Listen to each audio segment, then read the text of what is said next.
So in 2012, you released the Blue album, which was a mixtape of you rapping over numerous Jay-Z beats from all the Blueprint albums, right? How did you come up with that idea? I wanted to show the industry at that time that I wanted to be and mentioned in the same breath as the dope lyricists that I came up listening to. So I wanted to show the game that I was on that level, or that's how serious that I wanted them to take me as a lyricist. And at the same time, I wanted to pay homage and give respect to the artists that influenced me and made me want to do what it is that I do. And Jay-Z was definitely one of them, one of my biggest influences. So this was a part of the whole Best in the World series, right? Yeah. Right. So and that was your way to pay homage back to the artists that came before you, which I think is like one of the best things you can do in hip hop is to pay homage to those that came before you, right? The people that laid the brick before you came along. You know what I mean? Absolutely. What do you think that you learned from Jay-Z from watching his career? I learned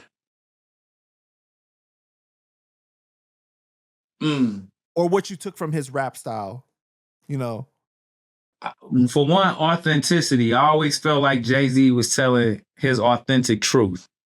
You know what I'm saying? I also took and learned from Jay-Z, bet on yourself. Like, don't give up on yourself. You know what I'm saying? Because there was a time period where, like I learned from Jay-Z, consistency is key. Because there was a time period where, in like this generation might not know that, but Jay-Z, he wasn't always that dude.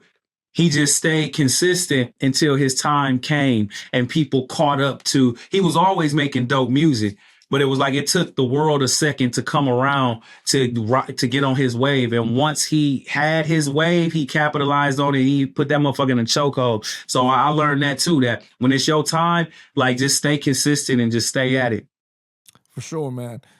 Then a few months after that, right, you released the People's Rapper LP, which was you rapping over Eminem instrumentals.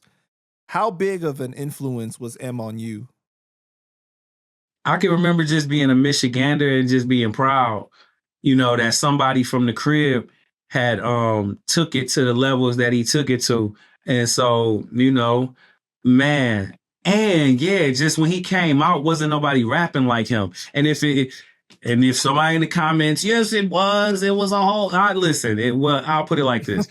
If it was somebody else rapping like Eminem, I wasn't privy to it. Like, you know what I'm saying? So just his cadence, again, I think that's what make great artists great is their authenticity and staying true to who they are. Like Jay-Z is Jay-Z. He wasn't trying to tell nobody else's story but Jay-Z. Eminem is Eminem. He's telling his story. He's being his authentic self. And I think when people be trying to figure out like what makes a hit record or what makes an artist successful, I think that the common thread with with all of the biggest artists in the world is that they're just being who they are. And you're buying into them as a person, not just the music, them, who they are. Right. Absolutely, man. What did you learn from watching his career?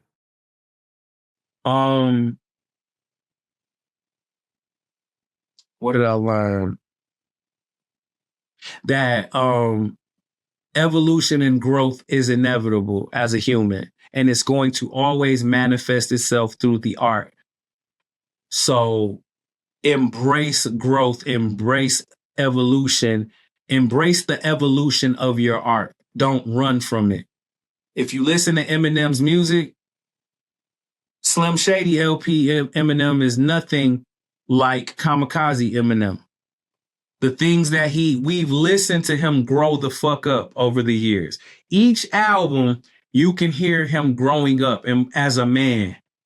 You know what I'm saying? His conversations with Haley on the first album are way different than the conversations with Haley on the latest albums. You know what I'm saying? It's like you can hear the growth of the man through the art. So I think that's the biggest thing that I get from Eminem's career is embrace growth. Like, you shouldn't be like, I'm 40 fucking years old. I'm not gonna still be making songs like the Sarah song or fucking shit like that. Like I look at things differently. So instead of running from it or you're gonna tackle a young fan base, shut the fuck up. No, I'm going to tell my truth.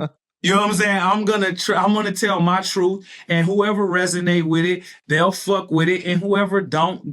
But I'm gonna be who I am, and I'm gonna create my art from the perspective of how I feel as a 40-year-old man, and I'm gonna give it to you. And if I'm still making music at 50, I'll be telling you what I feel as a 50-year-old. My birth father once told me some real shit. He said your audience is always gonna grow with you. He said when Michael Jackson came out, he was like 7 or 8 years old. He said I was 7 and 8 years old. So I was singing ABC because it was relevant to me. He said when Michael was a teenager, he was talking about Billie Jean. He said I could relate to girls being scandalous as a teenager. He said as Michael got older, it became Heal the World because he was in his 30s. He had seen more. He said so every level Mike grew, I grew because we was the same age.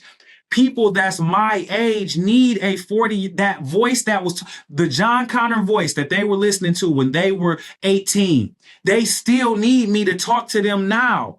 I can't abandon them and be still trying to talk like I'm fucking 18, 19 years old. The 40-year-old motherfucker that was listening to me when they was 20, they still need my perspective now. So that's why I make the music I make, man.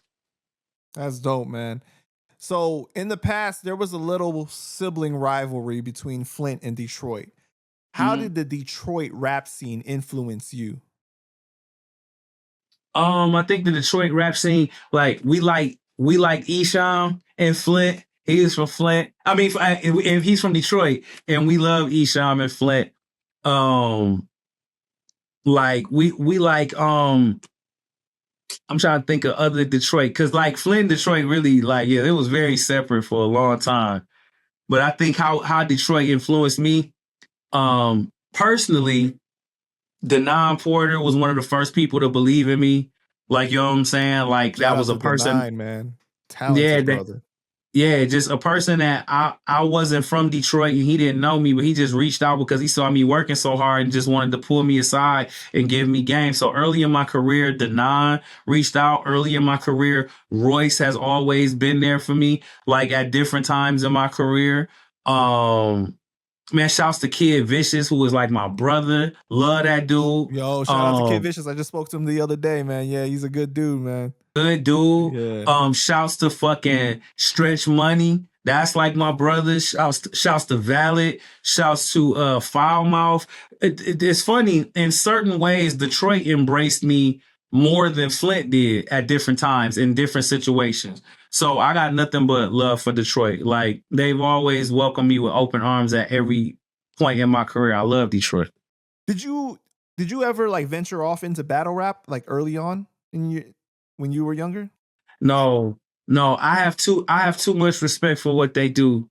Like, you know what I'm saying? Then it's just like I feel about like singing. I would never call myself a singer or nothing. Like I can vocalize, but it's like I know motherfuckers that can really do that. And it's like with battle rap, I feel like it is such a art form and such an amazing craft to be learned.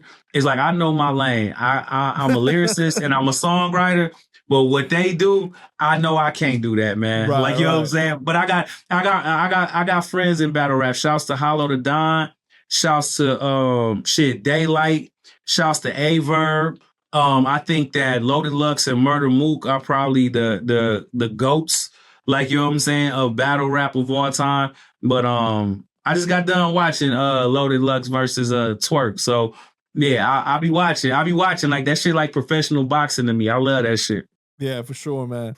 And I like how like you pay respect to it, you know what I'm saying, and you don't underestimate it because like some people, you know, in the industry, they're just kind of like, well, I'm a lyricist too, so it doesn't translate the same. You know what I'm saying? Like it's kind of like people being funny on Instagram, doing like skits versus when you hit the main stage and doing a stand-up comedy is different. You know what I'm saying? Like True. being funny isn't the same thing in both different environments, right? You But see, I know, love the craft. Like I love lyrics. I love music. I love the spoken word. I love, art. And so to me, it to me it's like, I would think like an NBA player they don't even have and one. Do you remember and Yeah, yeah, one? The yeah. I and one know. mixtapes? You remember Yeah. that?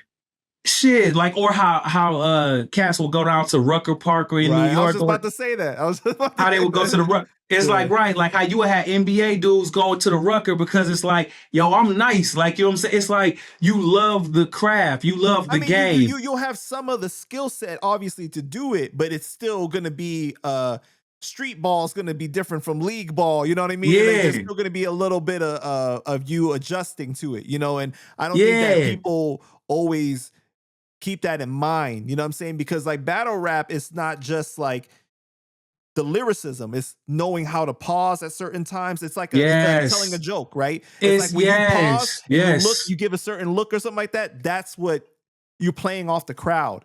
You know what The I'm saying? crowd Yeah, control, the exactly. lyricism, the showmanship, Right. the wordplay, the double and triple entendres, the fact that they have to study these people, like you know what I'm saying? The fact that they only get to use these fucking 4 minute long 3 rounds one time. So that means you gotta memorize this shit Yep. for however long, and then you gotta perform it, and you only get to perform it one time. Nah, I couldn't do it. No, I couldn't. I love how it's allowed battle rappers to be more creative because people aren't rapping on beats anymore. Because you know, back in Right. the day, they used to battle on beats, right? You know, like Eight I Mile, was stuff in like that. that era where we had to rap to a beat. Right. So like, but now it's like more Shakespearean with it. It's more like you can switch up the flows at different times and the cadences and everything like that, you know, in between your round, basically, you know, during your round. So I think that that's dope how you're able to do that. But yeah, there's a lot that goes into it that people don't always take account for. That's a fact. Yeah.